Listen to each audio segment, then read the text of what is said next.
So first of all, I'm like really aware of how greasy and messy I look right now, but I'm not worried about it if you're not, so let's just get that out of the way. But anyway, I was talking to Lala the other night, just like reflecting on life and childhood and such, as we so often do, and this story came up that's just so dark and funny, and I wanted to tell it. I'm pretty sure I have before, but like I need to do it in video because it's a lot to type out and like communicate, especially with my typing style. But anyway, this takes us back to 2003, so I was like 10 or 11, and I was always like extremely aware that I was very into girls, even when I was really little. But since at this time I was like going through puberty like heavily, and like I said, 2003, tattoo was on the scene, was poppin', was making me feel some type of way. So yeah, there's that. And then furthermore, I was always a child of the internet, doing things I wasn't supposed to. I was a little catfishing queen from like age 6 to like 14. So it's a deadly combination to begin with.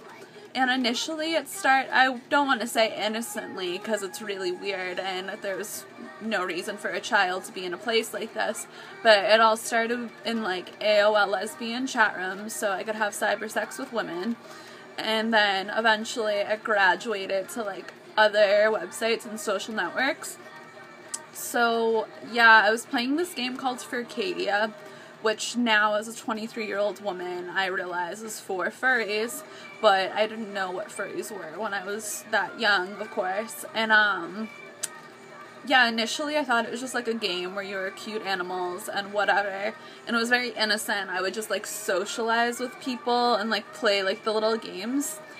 But then I discovered the dark underbelly of Furcadia, which is called Furavian Nights. I can't even say it without laughing. And that's where all like the sex clubs and bars were and stuff, so I was like, yes, I can find so many women to have cyber sex with.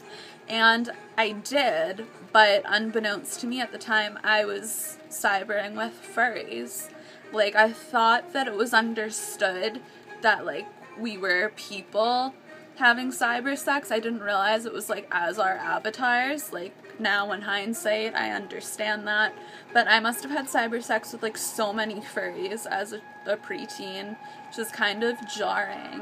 And furthermore, I didn't understand like some of the furry terms. I thought they were just like sexual slang, like yiffing. I thought that was just slang for cyber sex. So like for years I would say that, not realizing like the implications.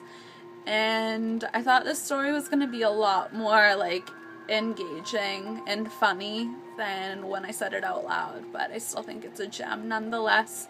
So that's my accidental foray into furryism, and I hope you enjoyed this insight into my life.